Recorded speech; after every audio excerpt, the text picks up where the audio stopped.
Good morning, नमस्कार। आप सभी का ग्रेविटी पॉइंट में स्वागत है। मैं सुरेश धर दुबे भूगोल की प्रैक्टिस श्रृंखला के साथ उपस्थित हूं। यह प्रैक्टिस श्रृंखला विशेष तौर पर टीजीटी, पीजीटी, यूजीसी एवं असिस्टेंट प्रोफेसर को ध्यान में रख करके तैयार की गई है।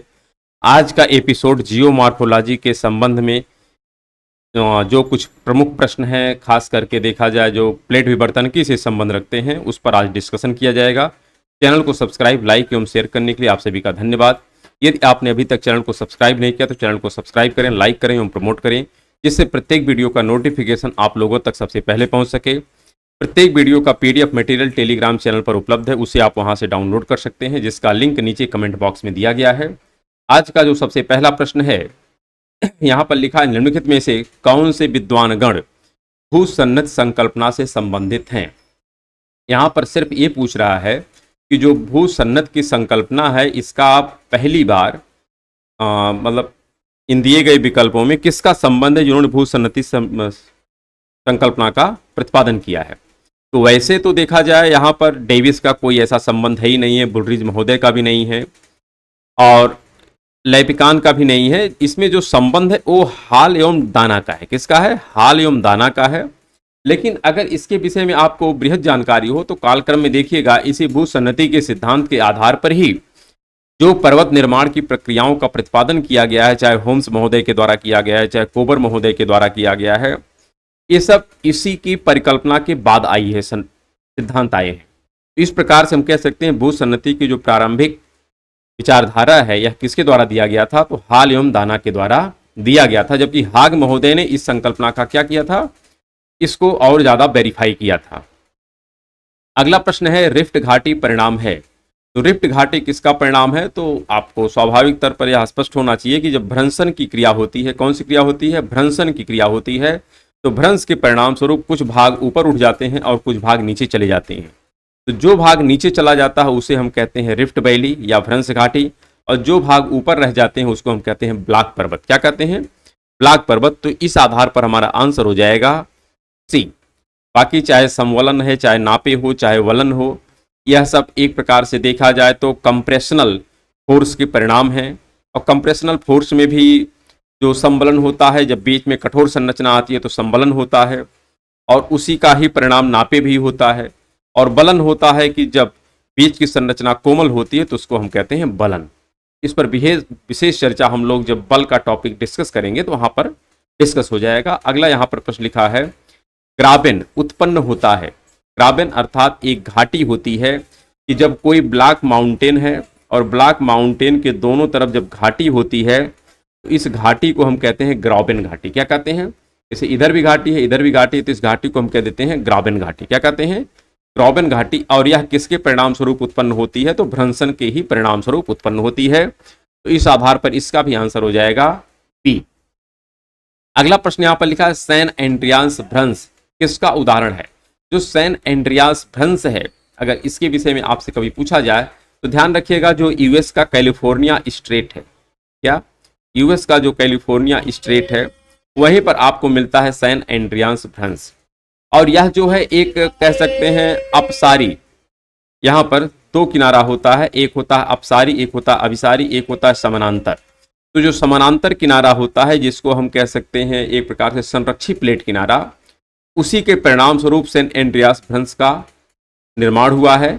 और यह ट्रांसफार्म को ही क्या कहते हैं हम लोग? एक प्रकार से रूपांतरित। तो सेंट एंड्रियास का जो भ्रंश है, यह रूपांतरित भ्रंश है, इसी को कहते हैं ट्रांसफार्म भ्रंश। और यह कहाँ पाया जाता है? जहाँ पर संरक्षित प्लेट किनारा होता है, अर्थात दो प्लेटें एक दूसरे के समानांतर मूव करती हैं।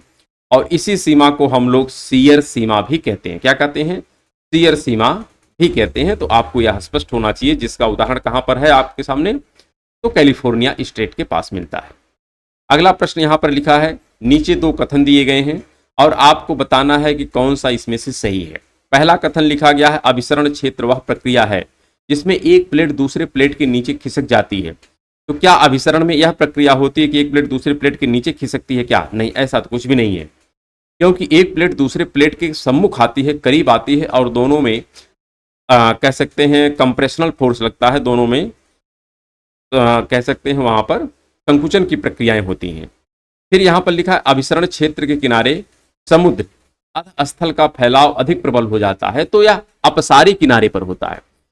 समुद्र नितल का जो प्रसार होता है, सागर नितल का प्रसार होता है, जिसको कहते हैं सागर नितल प्रसरण का सिद्धांत, जो हैरियस महोदय के द्वारा दिया गया है, यह वहां पर प्रक्रियाएं होती हैं जहां पर अपसरण होता है, ना कि अभिसरण। अभिसरण में सागर का क्या होता है, संकुचन होता है, ना कि फैलाव होता है। तो इस आधार पर दोनों स्टेटमेंट हमारे गलत हैं, चाहे पहले की बात करें चाहे दूसरे की बात करें, दोनों गलत हैं, अर्थात हमारा आंसर हो जाएगा बी। इसी प्रकार अगला प्रश्न लिखा है, प्लेट विवर्तनिकीय का सिद्धांत निम्नलिखित में से किसके या किनके उद्भव और अवस्थिति की व्याख्या करने में सहायता नहीं करता है। इसका आपको बताना है कि किसके माध्यम से जो प्लेट विवर्तन के सिद्धांत है उसकी व्याख्या नहीं हो पाती है। तो प्लेट विवर्तनिकी के माध्यम से पर्वत तंत्र, प्रमुख समुद्र अधस्थल, भूकंप, इसकी तो व्याख्या हो जाती है। भूकंप और प्रमुख अधा समुद्र अधास्थल की भी व्याख्या होती है। भूकंप पर्वत तंत्र की भी हम व्याख्या कर सकते हैं प्लेट विवर्तनिकी के माध्यम से।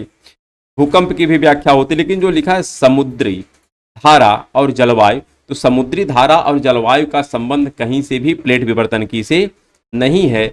इस आधार पर यही केवल सही नहीं है, लिख रहा है सही नहीं है, क्या सहायता नहीं करता है, तो केवल इसमें सहायता नहीं करता है, सी वाले में, क्योंकि इसका संबंध कहीं से भी प्लेट विवर्तनिकी से नहीं है। तो इस आधार पर हमारा आंसर हो जाएगा सी। अगला प्रश्न लिखा है, जावा द्वीप निम्नलिखित में से किस विवर्तनिकी प्लेट में स्थित है। तो जावा इंडोनेशिया का पार्ट है, पहले स्पष्ट रखिएगा। जावा, सुमात्रा, ये सब जो मलेशिया, इंडोनेशिया, ये सब जो पार्ट हैं, तो कह सकते हैं ये सब किसके पार्ट हैं, तो यूरेशिया के पार्ट है। किसके पार्ट है, यूरेशिया के पार्ट हैं, क्योंकि यहाँ पर आप मैप में देख सकते हैं ये जो मार्जिन है, ये मार्जिन है इंडियन प्लेट का। क्या है, इंडियन प्लेट यहीं तक है। कह सकते हैं इंडियन प्लेट के बाद ये जो प्लेट इधर वाला जो पोर्शन बचता है, ये सब पोर्शन किसका है, यूरेशिया का पोर्शन है। तो इस आधार पर जो कह सकते हैं जावा हो गया, सुमात्रा हो गया, मलेशिया हो गया, यहाँ पर कैरोलिन प्लेट जो सब हैं, ये सब यूरेशिया प्लेट के पार्ट हैं। किसके पार्ट हैं, यूरेशियन प्लेट के पार्ट हैं। तो इस आधार पर हमारा आंसर जो हो जाएगा ये हो जाएगा ए। अगला प्रश्न इसी प्रकार लिखा है, सूची 1 को सूची 2 से सुमेलित करना है तथा सूचियों के नीचे दिए गए कूट से सही उत्तर का चयन करना है। एक तरफ दिया है टेक्टानिक प्लेट और एक तरफ दिया है इनका लोकेशन कि यह टेक्टानिक प्लेट कहां पर है। जैसे लिखा है नजका प्लेट, तो नजका प्लेट कहां पर है, स्कोटिया प्लेट कहां पर है, कोकस प्लेट कहां है, जुआन डी फूका प्लेट कहां है, इसके विषय में प्रश्न पूछा है। तो इसके विषय में हमने एक आपके सामने मैप रखा है, इस मैप को आप देखिए ध्यान से। जैसे जुआन डी फूका मैप यहाँ पर देखिए स्पष्ट है, यहाँ पर है कोकस प्लेट, यहाँ पर है नजका प्लेट और यहाँ पर है स्कोटिया प्लेट। यही 4 प्लेट वहां पर दिया गया है और इन्हीं के विषय में पूछा है कि किसका मिलान कहां पर है। तो हमको बताना है कि जुआन डी फूका जो प्लेट, पहले नजका प्लेट दिया है, तो नजका प्लेट अभी अभी आपने देखा है कि जो दक्षिणी अमेरिका और प्रशांत प्लेट है इसके मध्य में है। तो नजका प्लेट जो है दक्षिणी अमेरिका और प्रशांत, आप देखिए ना यहाँ पर नजका प्लेट, तो दक्षिणी अमेरिका और प्रशांत के मध्य में नजका प्लेट मिलती है। इसी प्रकार जो यहाँ पर लिखा है स्कोटिया प्लेट, तो स्कोटिया प्लेट अभी आपने देखा यहाँ पर नीचे है, अर्थात दक्षिणी अमेरिका तथा यहाँ पर नीचे आपको मिलेगा अंटार्कटिका। तो दक्षिणी अमेरिका और अंटार्कटिका के मध्य में जो प्लेट मिलती है उसका नाम है स्कोटिया प्लेट। लेकिन विकल्प के अनुसार हमको जवाब देना है, तो स्कोटिया का जो संबंध दिया है, लिख रहा है दक्षिणी अमेरिकी प्लेट के दक्षिण में है। तो दक्षिणी अमेरिकी प्लेट के दक्षिण में आपकी स्कोटिया प्लेट मिल रही है, ये बात आपको क्लियर हो गई होगी। कोकस प्लेट की अगर हम बात करें तो कोकस प्लेट भी आप देखिए, कोकस प्लेट यहाँ पर है, या हम कह सकते हैं एक तरफ इसके है कैरेबियन प्लेट, या कह सकते हैं एक तरफ है कैरेबियन सी और एक तरफ है प्रशांत सी, तो इसी दोनों के मध्य में पाया जाता है, या हम कह सकते हैं सेंट्रल अमेरिका के बाजू में पाया जाता है। तो जैसा भी विकल्प हो उस विकल्प के अनुसार हमको जवाब देना है। तो यहाँ पर चूंकि लिखा है कोकस प्लेट के संबंध में, एक तरफ है कैरेबियन और एक तरफ है प्रशांत, तो कैरेबियन प्लेट और प्रशांत प्लेट के मध्य में ही मिलती है आपकी कोकस प्लेट।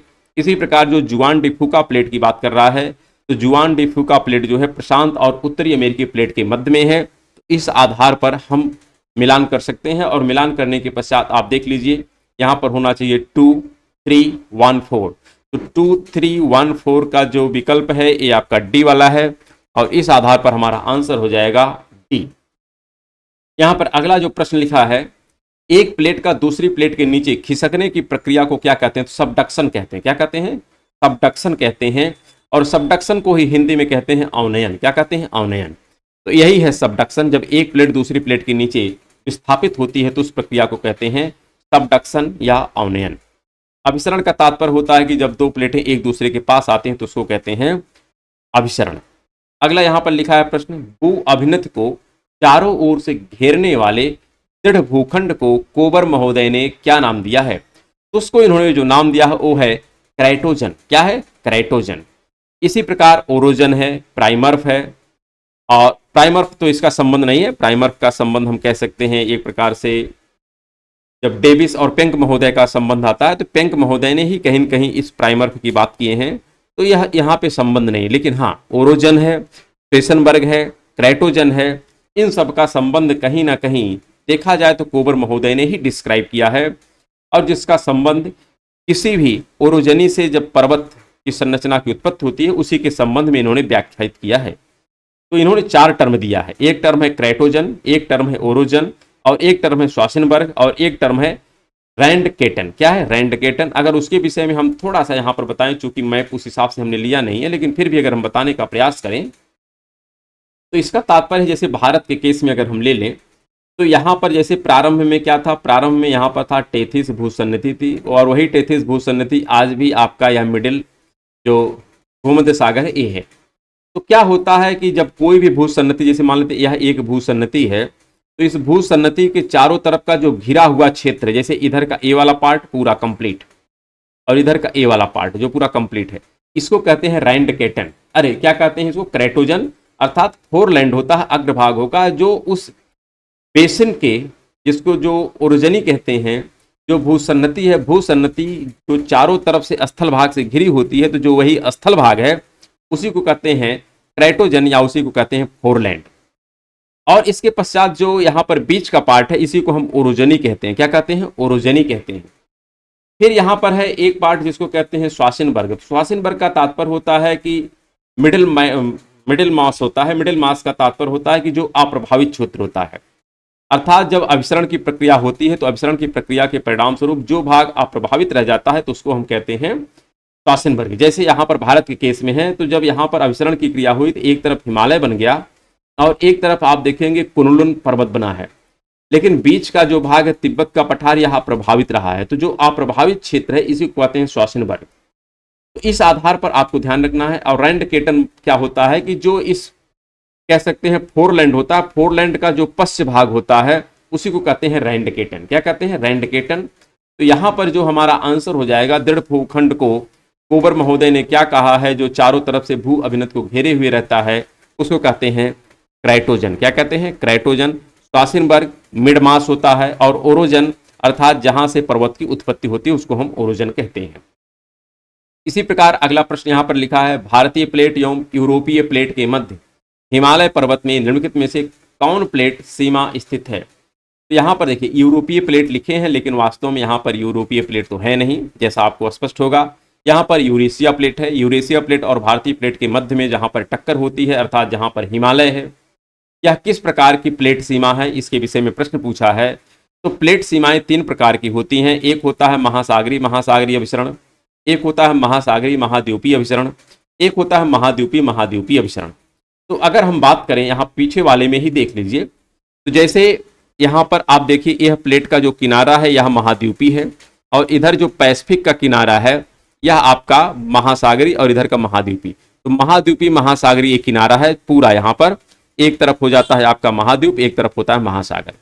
इसी प्रकार अगर आप इस किनारे पर आ जाएं तो यहाँ पर ये भी किनारा देखिए महासागरी है, ये भी किनारा महासागरी है, तो ये महासागरी किनारा है।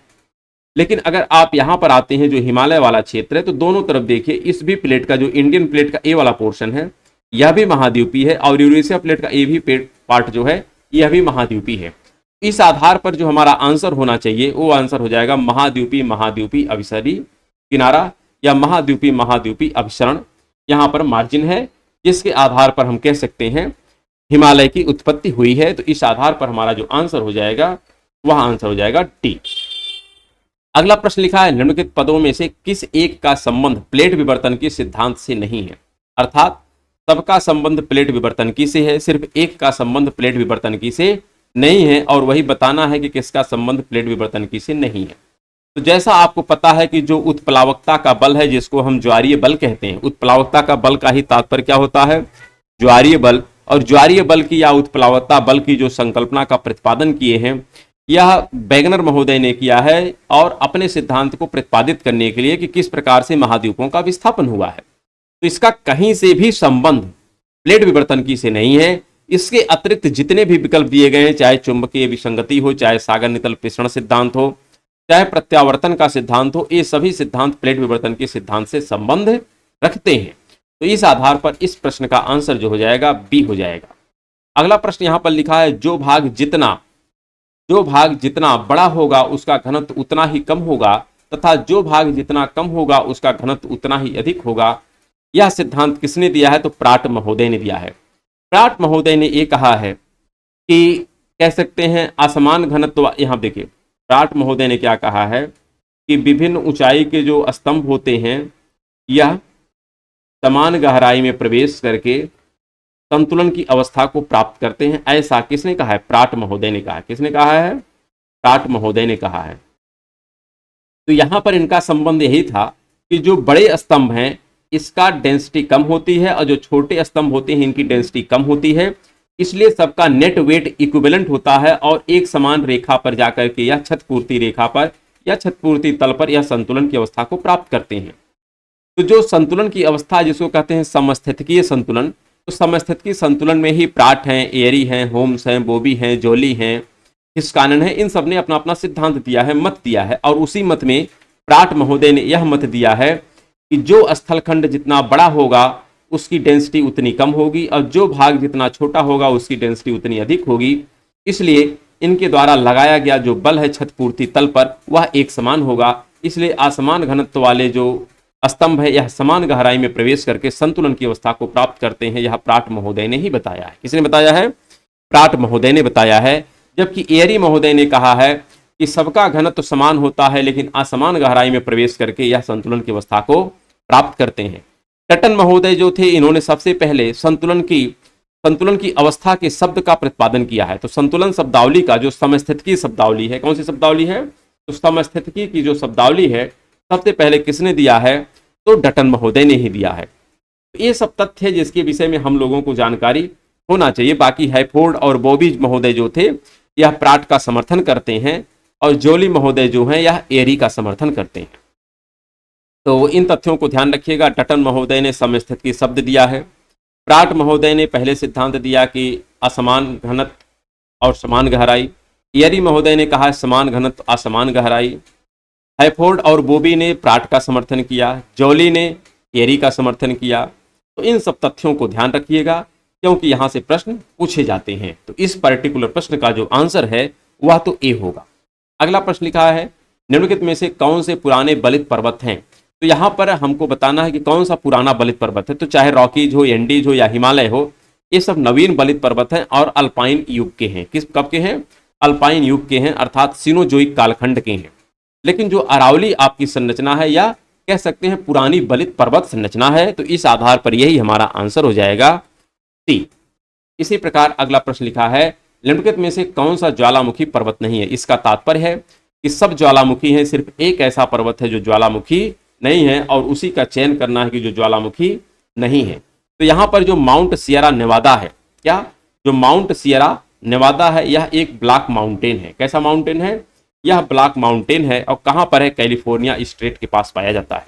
तो कैलिफोर्निया स्टेट के पास जो कह सकते हैं आपका सियरा नेवादा है, यह एक प्रकार का ब्लैक माउंटेन है और विश्व का सबसे विस्तृत ब्लैक माउंटेन है, ऐसा भी आपको ध्यान रखना है। इसी के साथ अन्य ब्लैक माउंटेन भी हमको देखने को मिलते हैं, जैसे आपका माउंट किलिमंजारो है, तंजानिया में है।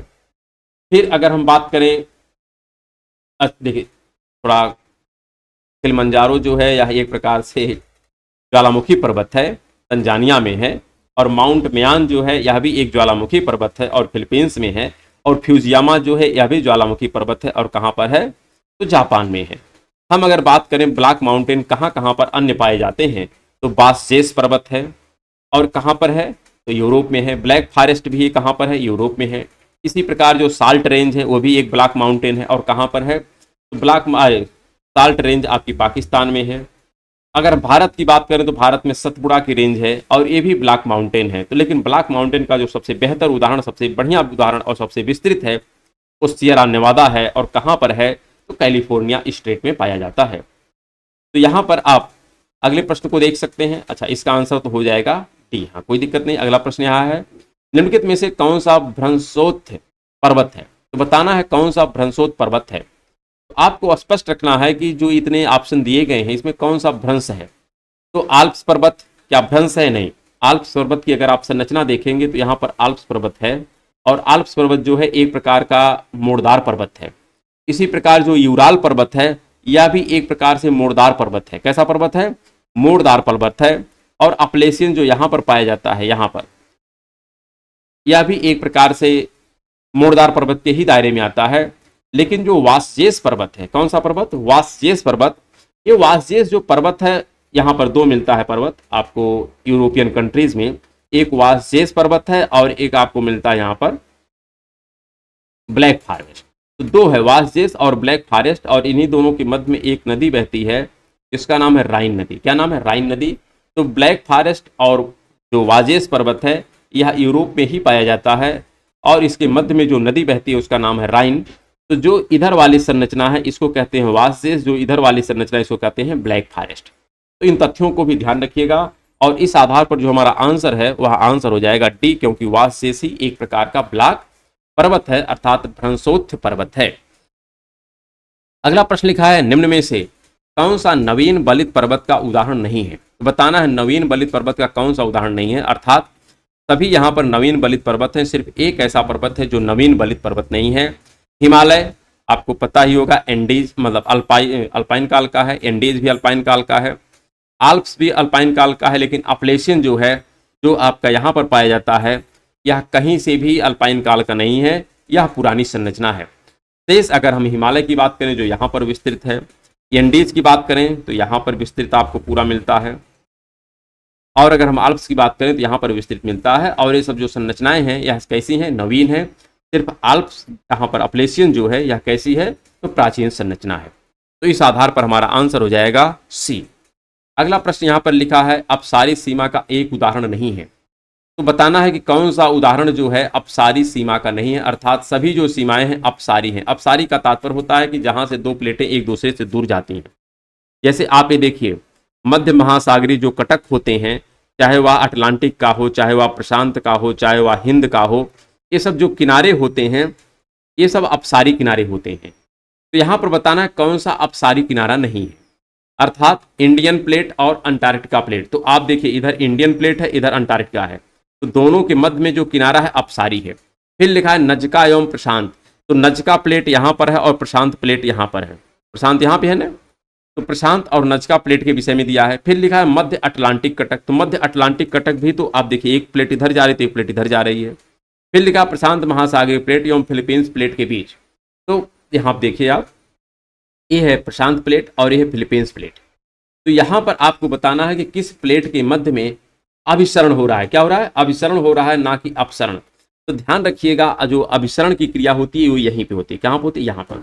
ये जो किनारा दिया गया है ये किनारा अभिसारी किनारा है, इस एक तरफ प्रशांत का है और एक तरफ है फिलीपींस। तो यहाँ पर जो किनारा है यह अभिसारी किनारा है, इसके अतिरिक्त जितने भी किनारा है ये सब कैसे हैं? अपसारी हैं। तो इस आधार पर हमारा जो आंसर हो जाएगा यह हो जाएगा डी। क्या हो जाएगा? डी।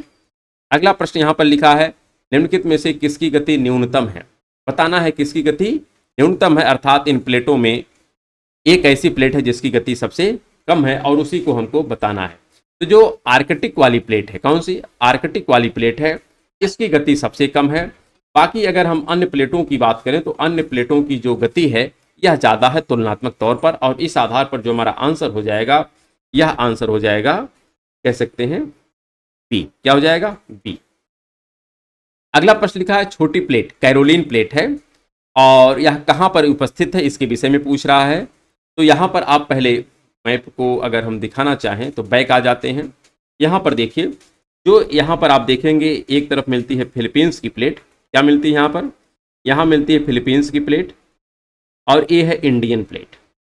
तो फिलीपींस और इंडियन प्लेट के मध्य में यहाँ पर आपको मिलती है एक प्लेट जिसका नाम है कैरोलिन प्लेट। क्या मिलती है? Caroline plate. और यहीं पर आपको मिलती है एक प्लेट और जिसका नाम है न्यू गिनी की प्लेट। क्या नाम है? न्यू गिनी की प्लेट। तो यहीं पर फिलीपींस की भी प्लेट है छोटी प्लेटों में, यहीं पर कैरोलिन की भी प्लेट है और यहीं पर न्यू गिनी की भी प्लेट है। तो 3 जो छोटी प्लेटें हैं, वैसे तो पूरे विश्व में 6 छोटी प्लेटों की चर्चा होती है, लेकिन 3 यहीं पर पाई जाती हैं। एक है फिलीपींस की, एक है कैरोलिन की प्लेट और एक है गिनी की प्लेट। वैसे और में देखेंगे तो आपकी अरेबियन प्लेट भी मिलती है। बाकी इस पे चर्चा हम लोग आगे देखेंगे, अगर किसी प्रश्न में होगा तो उसका डिस्कशन कर लेंगे। तो यहाँ पर जो लिखा है छोटी प्लेट कैरोलिन प्लेट है, या किसके किसके मध्य पाई जाती है, तो फिलीपींस व इंडियन प्लेट के मध्य पाई जाती है। कहाँ पाई जाती है? फिलीपींस व इंडियन प्लेट के मध्य की जो प्लेट है उसी का नाम है क्या? Caroline plate. तो इस आधार पर जो हमारा आंसर हो जाएगा वह आंसर हो जाएगा बी। अगला प्रश्न यहाँ पर लिखा है भूगर्भिक समय सारणी के कौन से महाकल्प में भू सतह पर 2 पर्वत निर्माण अवस्थाएं चरण अनुभव किए गए हैं? वैसे देखा जाए तो पूरे भूमंडल पर 4 बार अभी तक ओरोजनी की प्रक्रियाएं संपन्न हुई हैं। जो सबसे पहले ओरोजनी की प्रक्रिया हुई है, जिसको हम कह सकते हैं आर्कियन युगीन, क्या कहते हैं? आर्कियन ओरोजनी। और आर्कियन ओरोजनी की जो संकल्पना है, यह प्री कैम्ब्रियन कालखंड की है या अजोइक कालखंड की है। दूसरी बार जो ओरोजनी की प्रक्रिया हुई है, यह कह सकते हैं पैलियोजोइक कालखंड में हुई है। और पैलियोजोइक कालखंड चूंकि काफी लंबा कालखंड है, और पैलियोजोइक कालखंड में अगर हम बात करें तो यहाँ पर कैम्ब्रियन है, ऑर्डोविशियन है, सिलरियन है। तो जैसे कैम्ब्रियन है, ऑर्डोविशियन है, सिलरियन है, तो जो सबसे पहला सिलरियन है, सिलरियन में जो कह सकते हैं ओरोजनी की प्रक्रिया हुई है, यहाँ पर हुई है कैलिडोनियन। कौन सी हुई है? कैलिडोनियन। इसी प्रकार अगर हम बात करें तो कैम्ब्रियन है, ऑर्डोविशियन है, सिलरियन है, डेवोनियन है, कार्बोनिफेरस और पर्मियन। तो जो पर्मियन आता है, पर्मियन कालखंड में भी एक बार ओरोजनी की प्रक्रिया हुई है। और इस समय जो ओरोजनी की प्रक्रिया हुई है, एक तो यहाँ पर हो गई जिसको कहते हैं कैलिडोनियन, और यहाँ पर जो हो गई इसका नाम है हर्सेनियन। इस प्रकार से हम कह सकते हैं कि 2 बार ओरोजनी की प्रक्रियाएं पैलियोजोइक कालखंड में ही हो जाती हैं। और इस आधार पर मेसोजोइक कालखंड में कोई ओरोजनी की प्रक्रिया नहीं होती है। एक प्रक्रिया आपकी है प्री कैम्ब्रियन में, अर्थात जिसको हम कहते हैं अजोइक कालखंड, और वहां पर जो हुई है उसका नाम है आर्कियन। पैलियोजोइक कालखंड में 2 बार हुई है। जो आपका सिलरियन कालखंड में हुई है उसको हम कहते हैं कैलिडोनियन। जो आपकी पर्मियन कालखंड में हुई है इसको हम कहते हैं क्या? इसको कहते हैं हर्सेनियन। तो इस आधार पर 2 आपकी संरचनाएं इसी पैलियोजोइक कालखंड में हैं, और अल्पाइन जो है या सीनोजोइक कालखंड की ओरोजेनिक प्रक्रिया है। तो इस आधार पर जो हमारा आंसर हो जाएगा, अर्थात 2 ओरोजेनिक की प्रक्रियाएं पैलियोजोइक कालखंड में ही हुई हैं, और सीनोजोइक में जो हुई है उसका नाम है अल्पाइन। और अगर अजोइक की बात करें तो यहां पर जो हुई है इसका नाम है आर्कियन। तो आर्कियन इस कालखंड की है, इस कालखंड की जो है अल्पाइन है, इस कालखंड की एक जो है इसका नाम है कैलिडोनियन, और एक जो है इसको कहते हैं हर्सेनियन। क्या कहते हैं? हर्सेनियन। तो 4 यही पार्ट हैं। मेसोजोइक में कोई ऐसी ओरोजनी की प्रक्रियाएं देखने को नहीं मिलती हैं। अगला प्रश्न यहाँ पर लिखा है बेनियाफ क्षेत्र या जोन किस प्रकार के प्लेटों के किनारों के सहारे पाई जाती है? तो बेनियाफ जो प्लेट होता है, जब 2 प्लेटें अभिसरित होती हैं तो एक प्लेट मजबूरी में सबडक्ट करती है। तो जब सबडक्शन होता है तो उसी को हम कहते हैं बेनियाफ जोन। अर्थात जो प्लेट सबडक्ट करती है, तो जिस एरिया में सबडक्ट करती है उसी एरिया को हम कहते हैं बेनियाफ जोन या बेनियाफ क्षेत्र। अर्थात इसका संबंध किससे है? तो अभिसारी प्लेट किनारे से है, और अभिसारी प्लेट किनारा को ही हम कहते हैं विनाशात्मक प्लेट किनारा। अर्थात हमारा आंसर जो हो जाएगा सी हो जाएगा। अगला प्रश्न यहाँ पर लिखा है पद श्वासेनबर्ग संबंधित है। तो श्वासेनबर्ग, अभी हमने कहा है कि जो कोबर महोदय ने अपना ओरोजनी की संकल्पना का प्रतिपादन किया है, तो जो फोरलैंड या अग्रभाग होता है उसको तो इन्होंने कहा है क्राइटोजन कहा है। उसके बाद जो मध्य वाला भाग है जहां से ओरोजनी की प्रक्रियाएं होती है उसको ओरोजनी कहते हैं। और जो मिड मास होता है, जो अप्रभावित क्षेत्र होता है, उसी को कहते हैं श्वासेनबर्ग। और जो पश्चिम भाग होता है उसको इन्होंने कहा है रैंडकेटन। क्या कहा है? रैंडकेटन। तो ये सारे शब्द किसके माध्यम से दिए गए हैं? तो कोबर महोदय के द्वारा प्रतिपादित किए गए हैं। अगला प्रश्न यहाँ पर लिखा है माउंट सेंट हेलेंस विश्व के किस भाग में स्थित है? तो बताना है कि जो माउंट सेंट हेलेंस है किस भाग में स्थित है? तो संयुक्त राज्य अमेरिका में स्थित है। इस पर हम लोग चर्चा जब मानचित्र द्वारा भारत का भूगोल पढ़े, विश्व का भूगोल पढ़ेंगे तो वहां पर डिस्कस करेंगे। अभी तो हम सिर्फ 2 ही पार्ट लेके चल रहे हैं, या 3 पार्ट कह सकते हैं। एक इंडियन ज्योग्राफी से संबंध रखने वाले प्रश्नों पर डिस्कशन हो रहा है, एक जियोमार्फोलॉजी से संबंधित प्रश्नों पर डिस्कशन हो रहा है, और एक मानचित्र द्वारा भारत के भूगोल पर हम लोग डिस्कशन कर रहे हैं। तो एक साथ 3 सीरीज हम चला रहे हैं। अगला यहाँ पर प्रश्न लिखा है प्लेट विवर्तन के सिद्धांत के अनुसार द्वितीय चाप तथा द्वितीय तोरणों, यहाँ पर बताना है द्वितीय चाप तथा द्वितीय तोरणों का निर्माण परिणाम है। किसका परिणाम है? तो यहाँ पर महासागरीय प्लेटों का जब अभिसरण होता है तो वहां पर जो संरचनाएं बनती हैं उन संरचनाओं को ही हम क्या कहते हैं, द्वीपीय चाप कहते हैं। क्या कहते हैं, द्वीपीय चाप कहते हैं। यहाँ पर अगर आप थोड़ा हम बैक करें तो एक हम यहाँ पर अगर हम बात करें तो यहाँ पर जो आप देख रहे हैं ना, ये आप कह सकते हैं कि दोनों तरफ की प्लेट मार्जिन महासागरी महासागरी है। तो जब महासागरी महासागरी प्लेटों का अभिसरण होता है तो यहाँ पर ज्वालामुखी की प्रक्रियाएं भी होती हैं, और इसी ज्वालामुखी की प्रक्रिया से यहाँ पर द्वीप जैसी संरचनाएं बन जाती हैं। तो जो द्वीप के तोरण है वो यहीं पर मिलते हैं, लेकिन जो पर्वतीय द्वीप समूह है वो यहाँ पर मिलती है। यहाँ पर पर्वतीय द्वीप समूह मिलता है और यहाँ पर जो है कह सकते हैं तोरण मिलते हैं। क्या मिलते हैं, तोरण मिलते हैं। तो इस आधार पर आपको प्रश्नों को आइडेंटिफाई करना है कि जिससे हमारे प्रश्न बन जाएं। तो यहाँ पर अगर हम बात करें कि जो हमारा प्रश्न था वो यही था कि द्वीपीय तोरणों की जो बात होती है तो महासागरी महासागरी प्लेटों के अभिसरण के किनारे पर ही पाई जाती है। अर्थात इसके एक तरफ है यूरेशिया प्लेट, तो एक तरफ है प्रशांत महासागरीय प्लेट, और वहीं पर ये संरचनाएं देखने को मिलती हैं। अगला प्रश्न लिखा है सैन एंड्रियास भ्रंश निम्नलिखित में से किसका द्योतक है। तो सैन एंड्रियास भ्रंश अभी अभी हमने चर्चा किया था शुरू में ही कि यह एक प्रकार से ब्लैक माउंटेन की कैसे भ्रंश समानांतर प्लेट मार्जिन पे ध्यान रखिएगा। किस मार्जिन पर है, समानांतर प्लेट मार्जिन पर है, और समानांतर प्लेट मार्जिन को ही रूपांतरित भ्रंश कहते हैं। इसको ट्रांसफार्म भ्रंश कहते हैं। क्या कहते हैं, ट्रांसफार्म, या इसी को कहते हैं रूपांतरित। और यह किस मार्जिन पर होता है, तो समानांतर प्लेट किनारे पर होता है। किस पे होता है, समानांतर प्लेट किनारे पर होता है, जिसको हम कहते हैं शियर भ्रंश। क्या कहते हैं, शियर सीमा। तो यहाँ पर आप खुद देखिए कि समानांतर वाला कौन सा है। क्या बेनी आप समानांतर का पार्ट है, नहीं, ये अभिसारी का पार्ट है। फिर रचनात्मक या अपसारी का पार्ट है। विध्वंसक ये किसका पार्ट है, तो अभिसारी का कह सकते हैं द्योतक है। लेकिन जो कंजर्वेटिव मार्जिन होती है इसी को कहते हैं समानांतर प्लेट मार्जिन, इसी को कहते हैं शियर सीमा, इसी को कहते हैं संरक्षी सीमा। और यहीं पर आपको मिलता है क्या, सैन एंड्रियास भ्रंश, जो यूएस का पार्ट है, और यह एक रूपांतरित भ्रंश है, और यह एक ट्रांसफार्म भ्रंश है। और इसी आधार पर हमारा आंसर हो जाएगा डी। अगला प्रश्न यहाँ पर लिखा है स्थल मंडलीय पट्टिकाओं के रचनात्मक उपांत को निम्नलिखित में से किसके द्वारा अभिव्यक्त किया गया है। तो यहाँ पर बताना है कि स्थल मंडलीय पट्टिकाओं के रचनात्मक उपांत, यहाँ पर ध्यान रखिए शब्द को, रचनात्मक उपांत की बात कर रहा है। तो रचनात्मक सीमा कहाँ पाई जाती है, तो रचनात्मक सीमा अगर देखा जाए तो मध्य महासागरों में पाई जाती है। कहाँ पाई जाती है, मध्य महासागरों में। और जो विनाशात्मक किनारा होता है यहाँ पर एक तरफ महासागर या एक तरफ महाद्वीप, या दोनों तरफ महाद्वीप हो सकते हैं या दोनों तरफ महासागर हो सकते हैं। यहाँ पर रचनात्मक की बात है तो यूराल पर्वत का संबंध नहीं है, सिंधु गंगा मैदान का भी संबंध नहीं है, मारियाना ट्रेंच का भी संबंध नहीं, लेकिन जो मिड अटलांटिक ओशन है वहां पर जो मध्य अटलांटिक कटक है इसी का संबंध रचनात्मक प्लेट किनारे से है, अर्थात रचनात्मक उपांत को प्रदर्शित करता है। तो इस आधार पर इसका आंसर है डी। अगला प्रश्न यहाँ पर लिखा गया है क्षतिपूर्ति तल संकल्पना के प्रतिपादक कौन थे। तो क्षतिपूर्ति तल के जो प्रतिपादक हैं प्राट महोदय हैं। कौन है, प्राट महोदय हैं। और इनके समर्थक कौन है, तो हैफोर्ड और बोबी हैं। कौन है, हैफोर्ड और बोबी इन्हीं के समर्थक हैं। और एरी महोदय ने जो कहा है कि असमान घनत्व मतलब समान घनत्व और असमान गहराई, प्राट महोदय ने कहा है असमान घनत्व समान गहराई। और जो जॉली महोदय हैं ये एरी का समर्थन करते हैं। किसका समर्थन करते हैं, एरी का समर्थन करते हैं। और इन लोगों का संबंध किससे है, समस्थितिकीय संतुलन से है। समस्थितिकीय शब्द किसने दिया है, तो डटन महोदय ने दिया है। लेकिन इस प्रश्न का आंसर हो जाएगा ए।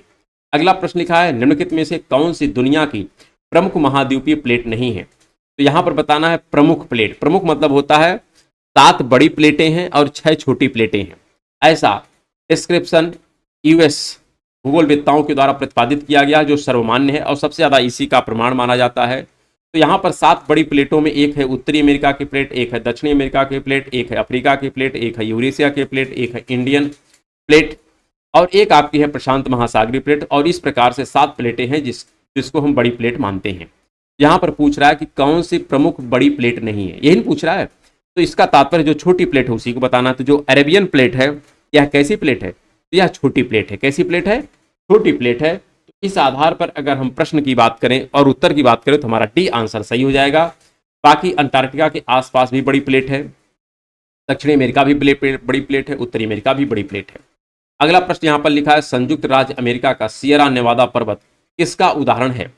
तो जो सियरा नेवादा है संयुक्त राज्य अमेरिका का कैलिफोर्निया स्टेट में, यह एक ब्लैक माउंटेन का उदाहरण है। किसका उदाहरण है, ब्लैक माउंटेन का उदाहरण है। और विश्व का सबसे विस्तृत ब्लैक माउंटेन है, ऐसा भी आपको स्मरण होना चाहिए, ध्यान होना चाहिए। अगला प्रश्न लिखा है अंडोरा यूरोप का एक छोटा देश है, यह किस पर्वत पर स्थित है? आप ध्यान से इस मैप को देखिएगा। यहाँ पर पेनरीज जो है यह पर्वत श्रेणी है, और इसी पेनरीज पर्वत श्रेणी के क्षेत्र में ही आपका जो देश पाया जाता है उसका नाम है अंडोरा। क्या नाम है? अंडोरा।